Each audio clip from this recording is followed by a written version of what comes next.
हे बघा, हे आमटी आणि मिक्स भाज्यांचं हे सांबार आहे. तर मला ही गोष्ट सांगायची तुमच्यासमोर की मी ज्यावेळी साऊथ इंडियामध्ये लग्न झाल्यानंतर आले त्यावेळी काही लोकांना मी असं खाताना बघत होते. हे बघा, हे असं भात घ्यायचं आणि हे असं मुष्टी करायची आणि मग खायचं ते अन्न. असं खाताना बघितल्यानंतर काय कुठला वेगळा प्रकार असं वाटायचं मला, की हे असं काय खातात. म्हणजे एक थोड्या लोकांना बघितल्यानंतर मला असं वाटत होतं की त्यांची ही वाईट सवय आहे की काय असं काय खातात.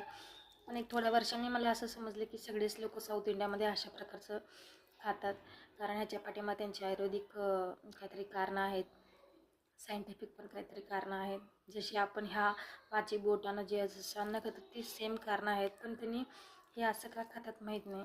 म्हणजे त्यांचं असं आपलं ऑल ओव्हर असंच आपलं म्हणणं असतं की असं हाताने अन्न खाल्ल्यामुळे त्याची चव वाढते किंवा डायजेशन छान होतो, आपले सेन्सरी नर्व ॲक्टिव्ह होतात, डायजेस्टिव्ह एन्झाईम्स ॲक्टिव्ह होतात, तशी काहीतरी कारणं आहेत. पण हे असं खाल्ल्यामुळं पण सेम तेच आपल्याला कनेक्टिव्हिटी माइंड बॉडीचं कनेक्शन येणार आहे, चव येणार आहे.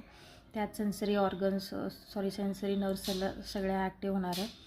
पण हे असं घेऊन खायचं काय मला माहीत नाही. मी असा प्रयत्न केला पण मला काय ते छान वाटलं आणि ऑकवर्ड वाटलं. मी असंच आपलं हे छान आहे आपलं हे असं खाणं. तुम्हाला कसं वाटतं आहे कमेंट करून मला नक्की सांगा.